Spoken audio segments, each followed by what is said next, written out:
दोस्तों नमस्कार, आप सभी का यूट्यूब चैनल चर्चा का विषय में स्वागत है। आज बात करूंगा इस बात पर कि क्या ईरान ने अमेरिका और इजराइल को एक जोर का झटका दे दिया है, या जिसको हम ये समझ रहे हैं कि ये ईरान का झटका है, कहीं वो इजराइल की खुफिया एजेंसी मोसाद की कोई चाल तो नहीं है। लेकिन उससे पहले मैं आपको ये बता दूं कि मीडिया रिपोर्ट्स के अनुसार दिल्ली स्थित जामिया में हिंदू छात्रों को दीपावली उत्सव मनाने से रोका गया है, ऐसी रिपोर्ट्स है। छुट्टी पर घर जाने से पहले हिंदू छात्र और छात्राओं ने जो जामिया कैंपस के अंदर रंगोली बनाई थी, उसको कुछ छात्रों ने आकर मिटा दिया। जो दिए जलाए गए थे और उनको बुझा दिया और कहा कि यहाँ पर दीपावली का उत्सव किसी को नहीं मनाने दिया जाएगा, यह आपको अधिकार नहीं है कि आप यहाँ रंगोली बनाएं और यहाँ पर दिए जलाएं। फिलहाल पुलिस ने यह कहा है कि उसके पास किसी भी पक्ष ने अपनी रिपोर्ट दर्ज नहीं कराई है, लेकिन मीडिया रिपोर्ट्स का कहना है कि जामिया में स्थिति तनावपूर्ण है और मौके पर पुलिस पहुंच गई है। अब मैं आपको लेकर चलता हूं दोस्तों उस बात पर कि आखिर वो कौन सी घटना है जो पूरे यूरोप और पूरे अमेरिका और पूरे इजराइल में चर्चा का विषय है। दोस्तों, आपने एक मैसेजिंग ऐप टेलीग्राम का नाम सुना होगा। टेलीग्राम पर एक मैसेज वायरल हो रहा है और उस मैसेज ने पूरे अमेरिका को हिला दिया, उस मैसेज ने पूरे इजराइल को हिला दिया।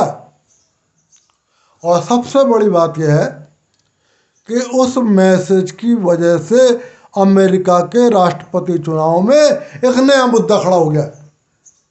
वो मैसेज क्या है, पहले मैं आपको ये बता देता हूँ। टेलीग्राम ऐप मैसेज पर Telegram app messaging app Telegram पर मैसेज एक वायरल हो रहा है जिसमें यह बताया गया है कि ईरान के हमले के जवाब में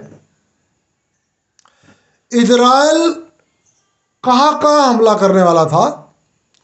अमेरिका ने अपने सैटेलाइट इमेज के माध्यम से, अपनी खुफिया एजेंसियों की रिपोर्ट के माध्यम से एक आकलन कर लिया था कि इजराइल ईरान के किन किन अड्डों पर हमला करेगा। इजराइल ईरान के उन अड्डों पर किस हथियार से हमला करेगा और इजराइल अपने देश के किस स्थान से ईरान के उन अड्डों पर हमला करेगा। आकलन यह भी किया गया कि उससे ईरान को कितना नुकसान होगा। यह अपने आप में बहुत महत्वपूर्ण रिपोर्ट है। यह अमेरिकी खुफिया एजेंसी ने तैयार करी है। लीकेज अब आई है मीडिया में, टेलीग्राम पर अब आई है, लेकिन लीकेज कब हुई है, कब हुई, इस बात को लेकर अमेरिका और इजराइल में हल्ला कटा है। इजराइल में, अमेरिका में चिंता इस बात पर व्यक्त की जा रही है कि क्या अमेरिकी खुफिया एजेंसी की साइबर सुरक्षा में ईरान के साइबर विशेषज्ञों ने सेंध लगा दी है, और यदि सेंध लगा दी है तो ये खतरे की घंटी है। और दूसरी संभावना यह व्यक्त की जा रही है कि ईरान के किसी समर्थक देश ने या ईरान के जासूसों ने अमेरिका की खुफिया एजेंसी में घुसपैठ कर ली है और वहां से उस रिपोर्ट को लीक कर लिया है। क्योंकि अमेरिका में चुनाव है, तो अमेरिका में चुनावी मुद्दा बन गया। डोनाल्ड ट्रंप ने इस पर हमला किया है जो बिडेन पर, और उन्होंने कहा है कि अब ईरान जैसा छोटा देश अमेरिका की साइबर सुरक्षा को भेज रहा है। उन्होंने इस बात पर चिंता व्यक्त की है कि कहीं ऐसा तो नहीं है कि ईरान या किसी और देश के जासूसों ने अमेरिकी खुफिया एजेंसी CIA के अंदर अपनी घुसपैठ कर ली है। जो बिडेन इस बात को लेकर चिंतित है क्योंकि इससे डेमोक्रेट प्रत्याशी के चुनाव पर नकारात्मक प्रभाव पड़ सकता है। इसलिए जो बिडेन ने एक कमेटी गठित कर दी है। यह कमेटी कई बातों की जांच करेगी। पहली बात तो यह जांच होगी कि यह मैसेजिंग ऐप, ये जो मैसेज हो रहा है ये असली है या फर्जी है। दूसरी इस बात की जांच होगी कि यह लीक हुआ या हैक हुआ। लीक हुआ तो कहाँ से हुआ? अमेरिका से लीक हुआ या इजराइल स्थित अमेरिकी दूतावास से लीक हुआ या इजराइल के जासूसों ने अमेरिका से इसको ले लिया और इजराइल की सुरक्षा एजेंसी में किसी ने सेंध लगा दी, वहां से लीक हुआ। जहां तक मैसेज असली है या नकली है, इस पर अमेरिका, इजराइल और यूरोप के सैन्य विशेषज्ञों की राय यह है मैसेज असली लगता है, क्योंकि उसमें जिन टेक्निकल वर्ड्स का यूज किया गया है वो विशेषज्ञ कहते हैं यूरोप में अमेरिका जब यूरोप को या ब्रिटेन को कोई खुफिया जानकारी देता है या यूरोप ब्रिटेन अमेरिका को कोई खुफिया जानकारी देते हैं या अमेरिका इजराइल को और इजराइल अमेरिका को कुछ खुफिया जानकारी देता है, तो उसमें उस कुछ वर्ड्स का यूज किया जाता है और उस वर्ड्स का मीनिंग सिर्फ उन देशों को मालूम होता है जो देश उनको इस्तेमाल कर रहे हैं। मतलब वो कोड वर्ड्स होते हैं। अब सवाल ये भी है कि कहीं ईरान ने उनको डिकोड ना कर लिया हो या जिस किसी देश ने जासूस ने लीक किया है उसने कहीं डिकोड ना कर लिया हो। डिकोड कर लिया हो तो और भी ज़्यादा चिंता का विषय है। फिलहाल अमेरिकी कमेटी जो भी रिपोर्ट देगी उसके बाद फैसला होगा।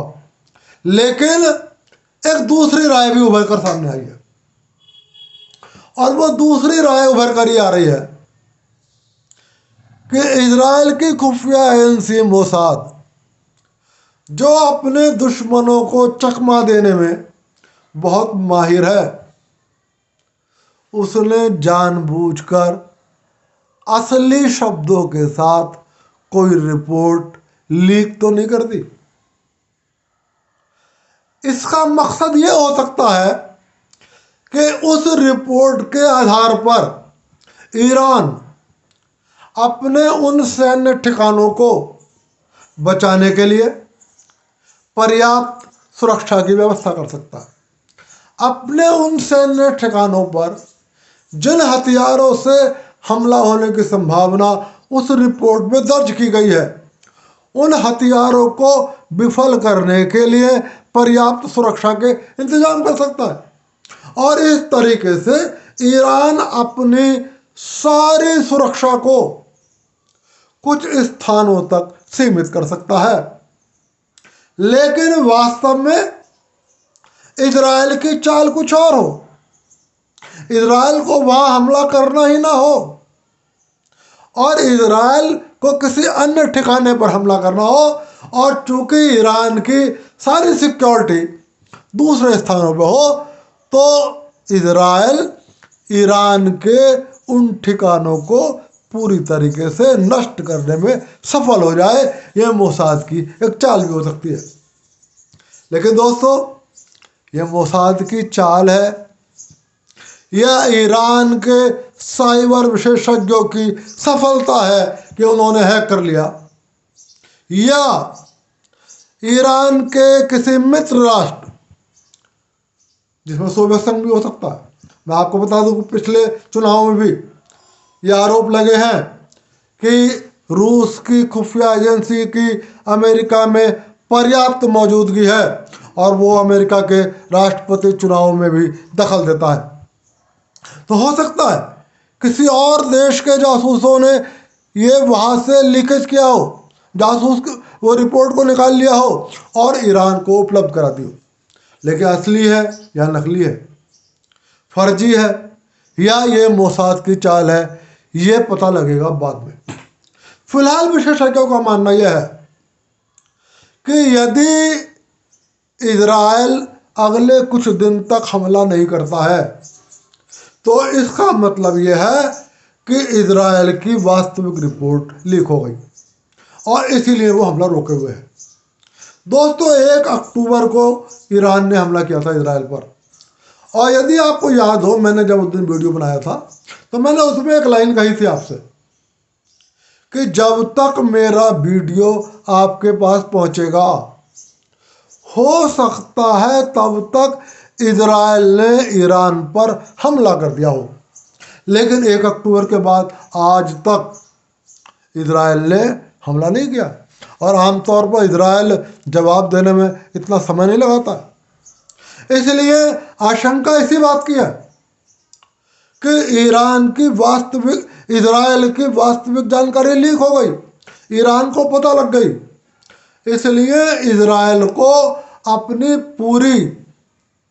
पूरे प्लान को दोबारा से बनाना पड़ रहा है, और वो इसीलिए जानबूझकर और समय ले रहा है ताकि इस बार रिपोर्ट लीक ना हो जाए और ईरान अपने उन स्थानों की सुरक्षा की व्यवस्था ना कर सके।